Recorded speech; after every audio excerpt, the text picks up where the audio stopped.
నమస్కారం. ఇది సంగతికి స్వాగతం. జలమే జీవం.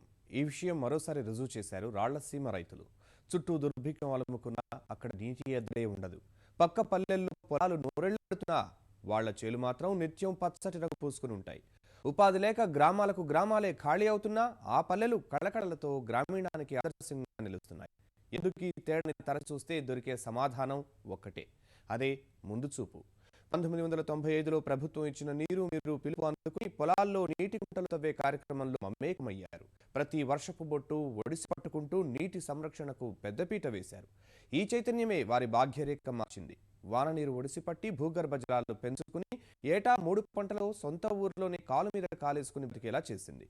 జిల్లాలోని 40 మండలాలు కరవు పీడిత ప్రాంతాలుగా ప్రకటించిన చోట ఈ అన్నదాతలు సాధించిన విజయం ఎంతో స్ఫూర్తిదాయకం. అందుకే ఈ ఆదర్శ రైతుల చోను వాళ్ల విజయ గాథను ఊరూరా తెలియజేస్తూ రాష్ట్రం మొత్తం వ్యవసాయ కుంటలు తవ్వించేందుకు అధికార యంత్రాంగం సమాయత్తమైంది.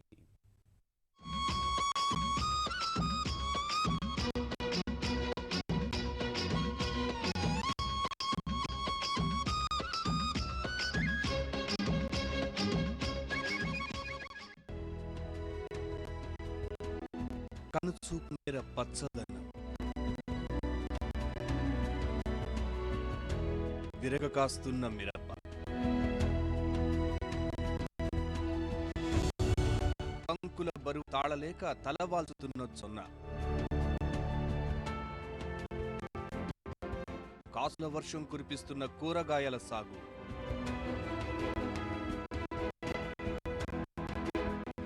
ఇదంతా కృష్ణా గుంటూరు పరివాహంలోనూ గోదావరి నేలల్లోని పచ్చటి సంగతి కాదు. రాళ్లసీమ రాయలసీమలోని కొందరు రైతులు సాధించిన అద్భుతం. కొన్ని గ్రామాల ముందు చూపు ఫలితం ఈ విజయం.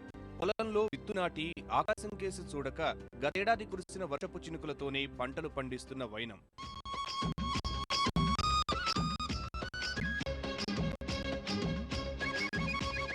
భూమికి పచ్చని రంగేసినట్టు అమ్మలా పంట సేలు పెరగాలి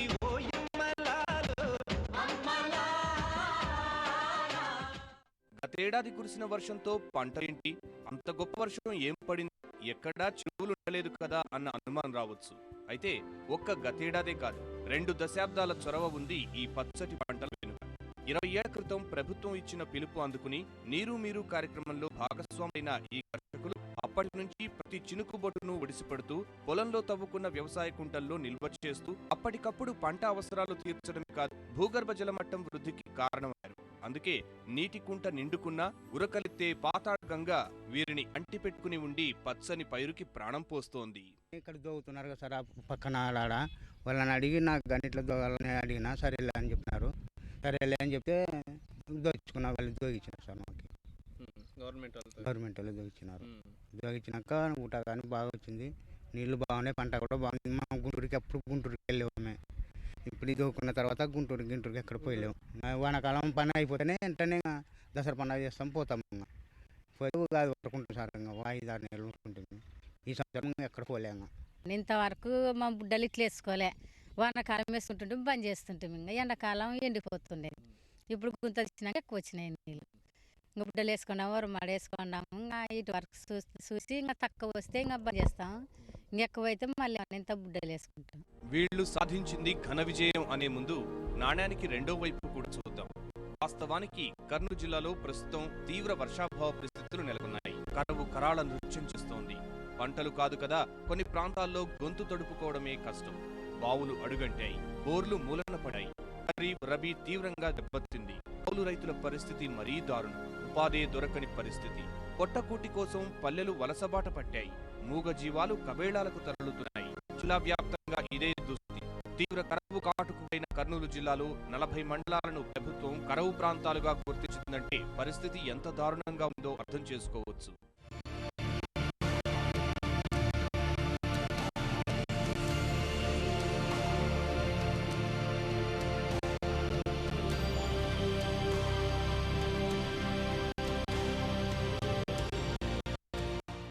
ఇలాంటి విపత్కర పరిస్థితుల్లో మంచినీళ్లు దొరకడం గగనంగా మారిన జిల్లాలో కొన్ని గ్రామాల రైతులు ఏడాదికి 3 పంటలు పండించడం అంటే మామూలు విషయం కాదు. అదో గొప్ప విజయం.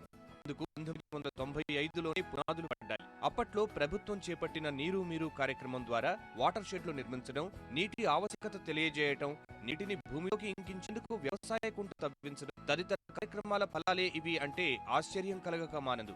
సర్కారు ఎంతో ముందు చూపుతో ఈ కార్యక్రమాన్ని చేపట్టినా నీటి కుంటల పట్ల చాలా మంది రైతులు అంత ఆసక్తి చూపలేదు. కర్నూలు జిల్లాలో పెద్దహోతూరు గ్రామ ప్రజలు మాత్రం చైతన్యం ప్రదర్శించారు. నీటి కుంటలు తవ్వుకుని పొలాల్లో పచ్చని సిరులు తీయడం మొదలుపెట్టారు. క్రమంగా వలసలు తగ్గి ఊరంతా కళకళ్లాడుతోంది. ప్రస్తుతం ఆ ఊరిలో 8 నీటి కుంటలు ఉన్నాయి. ఇబ్బంది సార్ అది. దీనివల్ల ఉపయోగము గుంతలు లేకపోతే కాదు సార్. ఇప్పుడు వచ్చిన నీటిని నిల్వ చేసుకోవాలి కదా. నిల్వ లేకుండా ఎక్కడో ఏదో నదిలో వంక పట్టుకొని పారిపోతే ఉపయోగం కాదు కదా. దానివల్ల నీటి నిల్వ చేసుకొని ఆ నీళ్ళు మళ్ళీ ఇంకా మోటార్లు ఇచ్చిందని చెప్పింది కదా, ఆ మోటార్లతో పంపు చేసుకొని మేమంతా నీళ్ళని కొట్టుకున్నాం చేనులకి. మరి పనులు లేకుండా వలస పోవాల్సిందే కదా సార్. ఇప్పుడు సర్పంచ్ అనేది ఉండదు, చైర్మన్ అనేది ఉండదు, ఎంపీటీసీ అనేది ఉండదు, ఎవరైనా కానీ వలస పోవాల్సిందే. ఆ వలసల్ని కొంతవరకు ఆపింది. గుంతలో చాలా ఉపయోగపడుతుంది ఈ రైతులు పండించుకోవడానికి. ఇంకా వర్షాలు తక్కువ ఉండవు కాబట్టి ఇది మట్టుకుంది. వర్షాలు ఎక్కువ ఉంటే 2 పంటలు కూడా పండించుకునే అవకాశం ఉంది. వర్ష శాతం తక్కువ ఉండడానికి ఒక పంట బాగా పూర్తిగా పండించుకున్నారు. కొంతమంది గుంతలు తక్కువ ఉన్న వాళ్ళు వచ్చేసి ఇతనాలు కూడా కాలేదు పూర్తిగా. అట్లా అయిందన్నమాట. గుంతల వల్ల బోర్లు పికప్ అన్ని రకాల అవకాశం ఉందన్నమాట. సంవత్సరం పంట పర్లేదు సార్, బాగుంది. దీనివల్ల మనం చాలా ఒళ్ళు రైతులు బాగా పండించుకుంటాం సార్. ఇప్పుడు ఈ సంవత్సరం వర్షాలే లేవు సార్. ఇది ఆయనతో మీ పారం పండు తరపునే మేము ఇప్పుడు ఈ సంవత్సరం ఇది ఇంత మాకు ఆధారం ఉండేది బతుకు, లేవంటే లేదు సార్. ఇది పెద్దహోతూరు స్ఫూర్తితో జిల్లా వ్యాప్తంగా నీటి కుంటలు తవ్వే కార్యక్రమానికి అధికారులు శ్రీకారం చుట్టారు. మొదట రైతు నుంచి వ్యతిరేకత వచ్చింది. ప్రజల్లో అవగాహన కోసం కొన్ని గ్రామాల్లో రైతులతో సంఘాలు ఏర్పాటు చేశారు. ప్రచార కార్యక్రమాలు చేపట్టారు. ప్రయోజనాలు వివరించారు. పోతూరు గ్రామానికి తీసుకువెళ్లి అవగాహన కల్పించారు. పోతూరు విజయగాథ తెలుసుకుని ప్రత్యక్షంగా చూసి కొందరు రైతులు నీటి కుంట తవ్వుకోవడానికి ముందుకు వచ్చారు. 2 ఏళ్లుగా అధికారులే ఉచితంగా కుంటలు తవ్విస్తున్నారు. వీటి ద్వారా వ్యవసాయం చేసుకోవడానికి మోటార్లు పంపిణీ చేస్తున్నారు. ఈ సహకారంతో ఏటా 3 పంటలు పండిస్తూ చక్కటి ఆదాయం గడిస్తున్నారు. పొరుగు రాష్ట్రాల నుంచి అధికారులు, రైతులు పెద్దహోతూరు వచ్చి ఇక్కడ పరిస్థితి పరిశీలిస్తున్నారు. కర్నూలు జిల్లాలో సుమారు 8,000 నీటి కుంటలు ఉన్నాయి. వాటి నుంచి నీరు తోడడానికి సుమారు 1,200 ఆయిల్ ఇంజన్లు పంపిణీ చేశారు. తీవ్ర వర్షాభావ పరిస్థితులు తలెత్తుతున్నా వీటి ద్వారా వచ్చే నీటిని సద్వినియోగం చేసుకుని ఎంతో మంది రైతులు కరువుని చేయిస్తున్నారు. ప్రధానంగా ఆలూరు నియోజకవర్గంలోని పెద్దహోతూరు, ఆస్పరి మండలంలో నగరూరు, చిప్పగిరి మండలంలో కొన్ని గ్రామాలు, దేవనకొండ మండలంలో కోటకొండ, డోర్ నియోజకవర్గంలో నల్లమేకలపల్లి తదితర గ్రామాల్లో వ్యవసాయ కుంటలు తవ్వించడంలో రైతులు ఆసక్తి చూపారు. వీటి ద్వారా వరి, వేరుశెనగ, ఉల్లి, టమాటా, మిరప, ముల్లంగి, పత్తి, బీర తదితర పంటలు పండిస్తున్నారు. లక్షల్లో ఆదాయ కళ్ళు చూస్తున్నారు. ఒక్కొక్కప్పుడు ఇంటి దోస్తాడు వంకలైనా చేయను పోతుంది కదా, మీకు 1/2 ఎకరంతా పోతుంది కదా గుంత అంటే వాళ్ళకి తెలుసు సార్. మా గుంత మా ఐడ మీద కొట్టుకోవాలని మేము అవుతావులా బాగా పండించుకోవచ్చు అని వేసుకుంటాం. గుంత వేసి బాగా పండిస్తుంటాం. ఇంక రైతులంతా మమ్మల్ని చూసుకొని అందరూ కొట్టించుకుంటారు ఇక్కడ. పోయిన సంవత్సరము పత్తి వేసినాము, ఈ సంవత్సరం ఉల్లిగడ్డ వేసినాము. ఉల్లిగడ్డ పంట బాగా వచ్చింది. 1,33,000 పంట వచ్చింది దీనికి. మళ్ళీ అది అయిన తర్వాత మళ్ళీ బీరకాయ, ఉల్లంగడ్డ, కాకరకాయ, పలుకుల కూర, టమాటా అన్నీ వేసుకున్నాం సార్. ఈ గ్రామాల రైతులు ఇచ్చిన స్ఫూర్తితో జిల్లా వ్యాప్తంగా ఈ మార్చి నాటికి 1,00,000 కుంటలు నిర్మించాలని యంత్రాంగం వ్యూహరచన చేస్తోంది. ప్రతి గ్రామానికి కనీసం 100 నుంచి 150 వ్యవసాయ కుంటలు ఉండేలా జాగ్రత్తలు తీసుకుంటోంది. ప్రతి గ్రామంలో నెలకు 30 కుంటలు తవ్వించే దిశగా రైతుల్లో అవగాహన కార్యక్రమాలు చేపట్టారు. 2 లేదా 3 ఎకరాలు ఉన్న రైతు ఓ కుంట తవ్వుకోవడం ద్వారా మొత్తం భూగర్భ జల మట్టం కూడా ఎలాగూ పెరుగుతుంది కాబట్టి నీటి కుంట ఎండినా పాతాళ గంగ నుంచి సహకారం ఉండనే ఉంటుంది.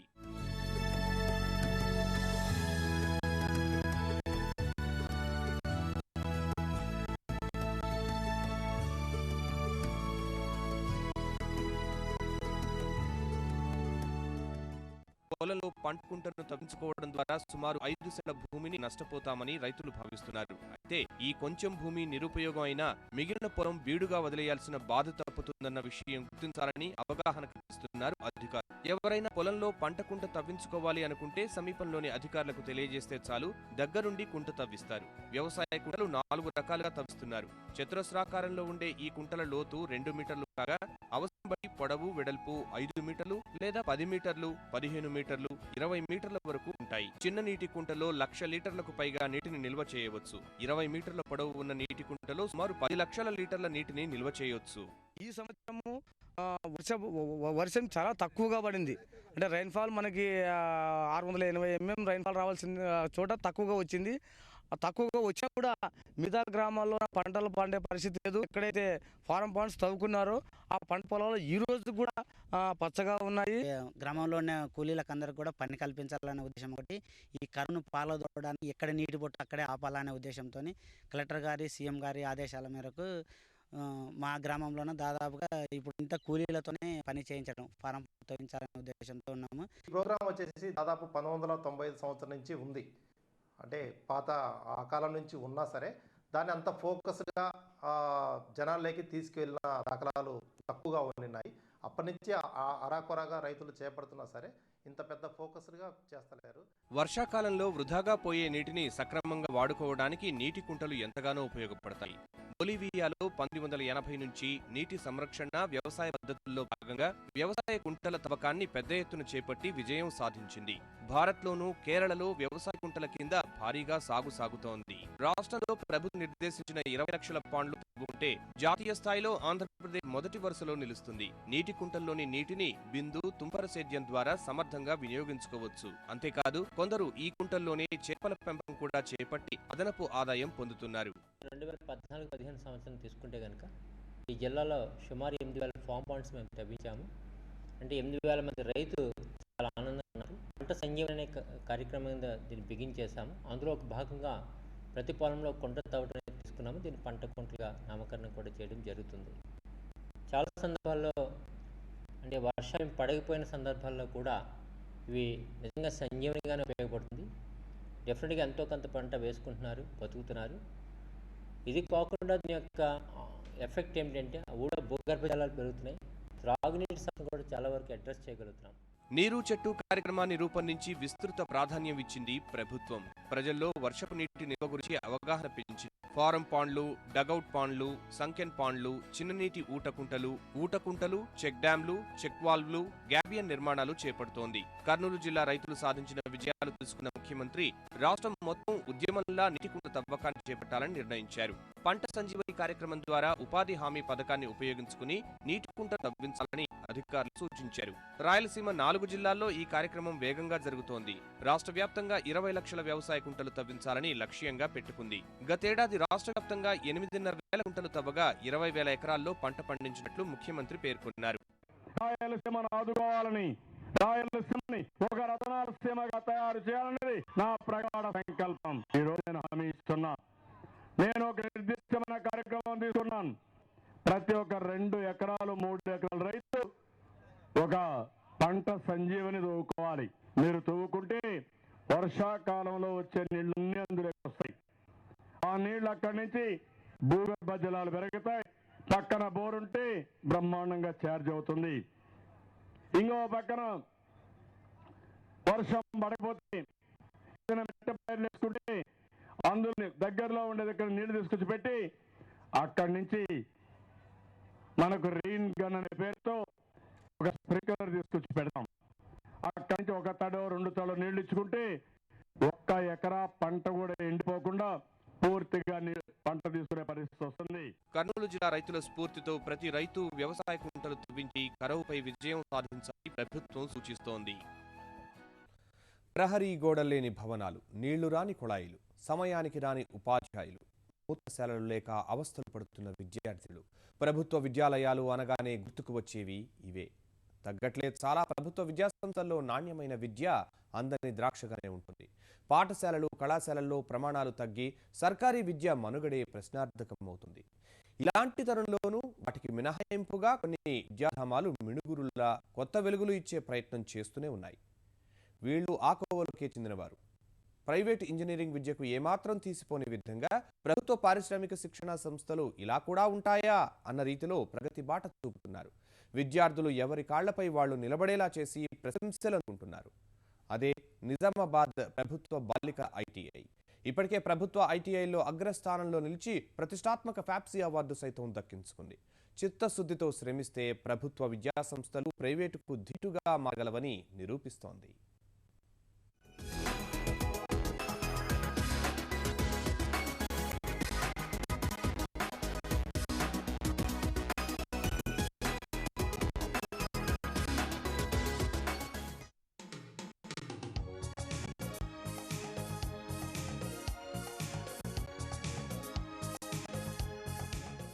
చక్కని రహదారులు, రోడ్డుకి ఇరువైపులా మొక్కలు, ఉద్యానవనాలను తలపించేలా పూల మొక్కలు, పరిశుభ్రత ఉట్టిపడే వాతావరణం. ఆ కళాశాల ప్రాంగణంలోకి అడుగుపెట్టగానే కనిపించే దృశ్యాలివి. విద్యార్థుల్లేక, సౌకర్యాలు అస్సల్లేక ప్రభుత్వ విద్యా సంస్థలు కునారిల్లుతున్న రోజుల్లో అదే సర్కారీ విద్యాలయంగా సగర్వంగా చెప్పుకునేలా ఆదర్శంగా నిలుస్తోంది నిజామాబాద్ జిల్లా కేంద్రంలోని ప్రభుత్వ బాలికల ఐటీఐ కళాశాల. 1990లో కేవలం 75 మంది విద్యార్థినులతో ప్రారంభమైన బాలికల ఐటీఐ ఇవాళ వివిధ వృత్తి విద్యా కోర్సులు 650 మంది విద్యార్థినులతో కళకళలాడుతోంది. ప్రారంభంలో అన్ని ప్రభుత్వ విద్యాలయాల్లానే ఒడిదుడుకులు ఎదుర్కొంది. కేటాయించిన సీట్లు కూడా పూర్తి కాక ఇబ్బందులు పడింది. ఇప్పుడు ఆ పరిస్థితి పూర్తిగా మారింది. 1990లో కొత్త కళాశాల రావడం వల్ల ఇక్కడ అనుకున్న మేర సౌకర్యాలు అందుబాటులో ఉండేవి కావు. కోర్సులు ఎక్కువ లేవు. తర్వాత కాలంలో యంత్ర సామాగ్రి, నూతన గదుల నిర్మాణం చేపట్టి కోర్సుల సంఖ్య పెంచుకుంటూ ముందుకు సాగింది. మొదట్లో కోప, దుస్తుల తయారీ, ఎలక్ట్రానిక్, మెకానిక్, ఐటీఈఎస్ఎం వంటి 5 కోర్సులతో మొదలైన ఇదే ఐటీఐ నేడు fashion designing, embroidery, diesel mechanic, civil, mobile, TV వంటి ఎలక్ట్రానిక్స్ పరికరాల తయారీ, టైలరింగ్, ఓఏ, సిఓ, దుస్తుల తయారీ వంటి 15 రకాల ప్రత్యేక కోర్సులకు ప్రత్యేక విభాగాలు ఏర్పాటు చేసి ఆధునిక పద్ధతుల్లో శిక్షణతో సత్తా చాటుతోంది. నైపుణ్యం కలిగిన పనిమంతుల్ని తయారు చేయాలన్న సంకల్పంతో కేంద్ర ప్రభుత్వం తీసుకొని వచ్చిన సంస్కరణలు వారికి ఆయాచిత వరంగా కలిసి వచ్చాయి. 2009లో కేంద్రం తలపెట్టిన ఆ నిర్ణయం ప్రకారం ఐటీఐల్లో పీపీపీ విధానం అమల్లోకి తెచ్చారు. అప్పట్లోనే 3,250 కోట్ల రూపాయలు సమీకరించి శిక్షణా సంస్థల్లో సదుపాయాలు కల్పించాలని భావించారు. ప్రతి కళాశాలకు 2.5 కోట్ల రూపాయలు విడుదల చేయాలని నిర్ణయించారు. ఆ నిధుల్లో 20% బ్యాంకులో డిపాజిట్ చేయాలి. మిగిలిన సొమ్ము మౌలిక వసతుల కల్పన, శిక్షణ సామాగ్రి కొనుగోలుకు వినియోగించాలి. విద్యార్థులకు నాణ్యమైన శిక్షణ ఇచ్చి కమిటీలో భాగస్వామ్యంగా ఉన్నవే కాక స్థానిక పరిశ్రమల అవసరాలు తీర్చాలి. తద్వారా వచ్చే ఆదాయంతో 10 సంవత్సరాల తర్వాత ఆ మొత్తం తిరిగి చెల్లించాలి. దేశవ్యాప్తంగా మిగిలిన ఐటీఐల మాట ఎలా ఉన్నా కేంద్రం ఇచ్చిన అవకాశం అందిపుచ్చుకున్న నిజామాబాద్ బాలికల ఐటీఐ 2009 నుంచి వెనుదిగి చూడలేదు. నిధులు సక్రమంగా వినియోగించుకోవడానికి ప్రిన్సిపాల్ నేతృత్వంలో 11 మంది భాగస్వామ్య ఒప్పంద కమిటీ ఏర్పాటు చేశారు. ప్రతి పైసా కళాశాల అభివృద్ధికి ఉపయోగపడేలా సమష్టిగా కృషి చేశారు. ఒక్కొక్కటిగా అన్ని సౌకర్యాలు సమకూర్చుకొని ముందుకు సాగారు. మాకు అన్ని ఫెసిలిటీస్ ఉన్నాయి. ప్రాక్టికల్స్ కూడా అన్ని మాకు బాగా ఎక్స్ప్లెయిన్ చేస్తారు. మాతో కూడా చేయిస్తారు ప్రతి ఒక్కటి. మాకు ఈ 2 years కోర్స్ చేసిన తర్వాత మాకు జాబ్ కంపల్సరీ వస్తుంది. కేంద్ర సాయానికి కళాశాల సిబ్బంది సంకల్పం కూడా తోడయ్యాక ప్రమాణాలు వాటంతటవే మెరుగుపడుతూ వచ్చాయి. బయట నేర్చుకోవాలంటే భారీ ఖర్చు పెట్టాల్సిన కోర్సుల్ని కూడా తక్కువ మొత్తాలకే అందుబాటులోకి తీసుకొనొచ్చారు. అదే సమయంలో వెనుబడిన వారికి కోర్సు తర్వాత కూడా ప్రత్యేక శిక్షణ కొనసాగించి నైపుణ్యాలు మెరుగుపరిచే బయటకు పంపడం వంటి చర్యలు విద్యార్థుల్లో నమ్మకాన్ని పెంచాయి. కోర్సు అంశాలతో పాటు నైతిక విలువలు, క్రమశిక్షణపై శ్రద్ధ పెట్టారు. సాంకేతిక శిక్షణ ఇవ్వడానికి ఇతర ఐటీఐల్లో కనిపించని ఎన్నో అత్యాధునిక పరికరాలు ఇక్కడ ఉన్నాయి. MS office, Tally, Java, Photoshop, page maker ఇవన్నీ కాకుండా సాఫ్ట్ స్కిల్స్, ఇంగ్లీష్ గ్రామర్ కూడా నేర్పిస్తున్నారు ఇక్కడ. ప్రొజెక్టర్ బేస్డ్ టీచింగ్ ఉంది. అంతేకాకుండా ప్రతి వీక్లీ టెస్ట్ కండక్ట్ చేస్తారు. ప్రభుత్వం ప్రతిపాదించిన కోర్సుల్లో తర్ఫీదుతో పాటు ఇతరులకు వివిధ ట్రేడ్లలో 2-3 నెలల స్వల్పకాలిక శిక్షణ ఇవ్వడం ద్వారా స్వతహాగా నిధులు సమకూర్చుకుంటూ ఈ కళాశాల స్వయం సమృద్ధి సాధించింది. ఫలితంగానే కేంద్ర ప్రభుత్వం నుండి పీపీపీ కింద తీసుకున్న రుణం అప్పుడే తీరిపోయింది. 2012 నుంచి మాడ్యులర్ ఎంప్లాయబుల్ స్కిల్స్ పేరుతో ప్రవేశపెట్టిన స్వల్పకాలిక కోర్సులు వారికి మరెన్నో రకాలుగా కలిసి వచ్చాయి. మొత్తం 9 ట్రేడ్లలో 3 నెలలకో బృందం చొప్పున ఏటా స్వల్పకాలిక కోర్సుల్లోనే వందల మంది ఇక్కడ శిక్షణ పొందారు. 2012-2014 మధ్య ఇలా స్వల్పకాలిక కోర్సుల శిక్షణ ద్వారా 60 లక్షల రూపాయల మేర ఆదాయం వచ్చింది. అన్ని కోర్సుల్లో ₹1 కోటి వరకు నిధులు సంపాదించుకున్న తొలి ఐటీఐగా ఖ్యాతి గడించడమే కాక 2012లో ఇండియన్ స్టాండర్డ్ ఆర్గనైజేషన్ ISO గుర్తింపు సైతం పొందింది. ఆ నిధులనే కళాశాల అభివృద్ధికి ఖర్చు చేస్తున్నారు. ఇక్కడ జాయిన్ అయ్యి 5 months అవుతుంది. ఇక్కడికి వచ్చేటప్పటికి నాకు బేసిక్స్ ఏం తెలియవు, కానీ ఇక్కడికి వచ్చిన తర్వాత ఇది నేర్చుకొని నా సొంతంగా షాప్ పెట్టుకోవాలన్న నమ్మకం నాకు కలుగుతుంది. స్టెనోగ్రఫీ, కోపా వంటి కోర్సుల్లో సమకాలీన అవసరాలకు అనుగుణంగా ఇక్కడ శిక్షణ ఇస్తున్నారు. Computer operating and programming assistant Copa కోర్సుకు 2 ఏళ్లుగా స్పందన కూడా బాగుంది. ప్రస్తుతం స్వయం ఉపాధి కల్పనలో ఆశాకిరణంగా ఉన్న బ్యూటీషియన్ కోర్సుకు కూడా ఎంతో ఆదరణ లభిస్తోంది. ఇక్కడ శిక్షణ పొందిన విద్యార్థినులకు అంతర్జాతీయ సంస్థల్లోనూ అవకాశాలు వస్తున్నాయి. బయట ఇక్కడ కూడా ఇంత మంచి ట్రైనింగ్ ఇవ్వట్లేదు, తొందరగానే నేర్చేసుకున్నాం మేము. మరో విశేషం ఏమిటంటే ప్రస్తుతం గురువుల్లో చాలా మంది వారి పూర్వ విద్యార్థులే. ఈ కళాశాలలో చేరిన ప్రతి విద్యార్థిని తమ కాళ్లపై తాము నిలబడేలా తర్ఫీదివ్వడమే తమ ధ్యేయమంటారు వారంతా. ప్రతి ఒక్క ట్రేడ్లో ప్రతి ఒక్క అమ్మాయికి నాణ్యతమైన శిక్షని మేము కల్పిస్తున్నాము. వాళ్ళకి కావాల్సిన అన్ని రకాల సౌకర్యాలని కూడా మేము కల్పిస్తున్నాము. వాళ్ళకి ప్లస్ నెక్స్ట్ వాళ్ళ ఇయర్ కంప్లీట్ అయిపోయేలోపు వాళ్ళకి ప్లేస్మెంట్స్ ఇస్తున్నాము. అంతకుముందు మెయిన్గా చెప్పాలంటే నేను కూడా ఇక్కడే ట్రైనింగ్ చేసిన, నాకు కూడా ఇక్కడే ఏటీఓగా జాబ్ సార్ ఇచ్చారు. బాలికల ఐటీఐ సాధించిన మరో విజయం సౌర విద్యుత్ వినియోగం. విద్యుత్ అంతరాయం ఎదుర్కోవడానికి, ప్రతి నెలా వస్తున్న విద్యుత్ బిల్లును తగ్గించుకోవడానికి కళాశాలలో సౌర వెలుగులు అందుబాటులోకి తీసుకొచ్చి విజయం సాధించారు. 7.5 kVA సౌర ప్రాజెక్టు ఏర్పాటు చేసి నెలకొస్తున్న ₹25,000 విద్యుత్ బిల్లుల్ని ఆదా చేస్తున్నారు. మన వద్ద ఆ స్థాయిలో సౌర విద్యుత్ వినియోగిస్తున్న తొలి ఐటీఐగా ఖ్యాతి గడించారు. మా కాలేజ్లో ఫస్ట్ టైం సోలార్ సిస్టంలో పవర్ జనరేట్ కోసం సోలార్ ప్లాంట్ని ఇన్స్టాల్ చేయడం జరిగింది. అది 7.5 kVA సప్లై ఇస్తుంది. సో ఇప్పుడు ప్రజెంట్ సిచ్యుయేషన్స్లో ఉన్న పవర్ సప్లై యొక్క ఇంటరప్షన్, పవర్ కట్ని కూడా రెడ్యూస్ చేయటం, లేదా మా దాంట్లో ఎటువంటి ఇంటరప్షన్ రాకుండా ఉండటం కోసం ప్రాక్టికల్స్ కండక్ట్ చేయటం, అదేవిధంగా క్లాసెస్కి కూడా ఇదే పవర్ సప్లైని మేము యూస్ చేయడం జరుగుతుంది. గతేడాది హైదరాబాద్లో వివిధ పారిశ్రామికవేత్తలు, ఐటీఐల ప్రధానాచార్యులు, ఉపాధి శిక్షణ అధికారులతో నిర్వహించిన ఫ్యాబ్సీ సమావేశంలో నిజామాబాద్ బాలికల ఐటీఐ సాధించిన విజయాల్ని వారి ప్రిన్సిపాల్ అందరికీ వివరించారు. నిజామాబాద్ ఐటీఐ ప్రగతిని ప్రశంసించిన ప్రతినిధులు కళాశాలకు ఫ్యాబ్సీ అవార్డు అందజేశారు. ఈరోజు ఐటీఐ నడపాలన్నా, ఐటీఐకి అఫిలియేషన్ రావాలన్నా క్వాలిటీ కౌన్సిల్ ఆఫ్ ఇండియా వారి యొక్క అక్రిడేషన్ అవసరం ఉంది. ఈరోజు మన దక్షిణ భారతదేశంలో బాలికల ఐటీఐ నిజామాబాద్కు మాత్రమే ఈ QCI అఫిలియేషన్ అనేది, అక్రిడేషన్ అనేది దొరికింది. ఇలాంటి ఈ బాలికల ఐటీఐలో అనేక డెవలప్మెంటల్ యాక్టివిటీస్ మేము చేపట్టడం జరిగింది. పబ్లిక్ ప్రైవేట్ పార్ట్నర్షిప్గా ఈ బాలికల ఐటీఐని గుర్తించారు. ఇన్స్టిట్యూట్ మేనేజ్మెంట్ కమిటీ ఆధ్వర్యంలో ఇక్కడ మేము డెవలప్మెంట్ చేస్తూ ఉన్నాం. ప్రస్తుతం దేశవ్యాప్తంగా అందరి స్వప్నం దేశంలో వస్తోత్పత్తి పెంచడం, ప్రతిదానిలో బ్రాండ్ ఇండియా సాధించడం. అప్పుడే దేశ సర్వతోముఖాభివృద్ధి సాధ్యం. ఈ దిశగా విజయం సాధించాలంటే నిపుణులైన కార్మికులు ఎంతో అవసరం. వారి నైపుణ్యంతోనే పారిశ్రామిక వాడల్లో అద్భుతాలు ఆవిష్కారం. ఇదంతా జరగాలంటే వాళ్లను తయారు చేసే సాంకేతిక కర్మాగారాలు కావాలి. అవే పారిశ్రామిక శిక్షణా సంస్థలైన ఐటీఐ కళాశాలలు. కాకపోతే గత నిర్లక్ష్య ధోరణుల కారణంగా శిథిలాలయాలుగా మారిన వాటి పునరుద్ధరణకు చక్కని మార్గం చూపిస్తోంది నిజామాబాద్ బాలికల ఐటీఐ. తగినన్ని మౌలిక సదుపాయాలు, చిత్తశుద్ధి కలిగిన బోధన సిబ్బంది ఉంటే ప్రభుత్వ విద్యాలయాల్లోనూ దేశం గర్వించదగ్గ ఫలితాలు రాబట్టవచ్చు అనడానికి నిజామాబాద్ బాలికల ఐటీఐ కళాశాల ప్రబల ఉదాహరణ.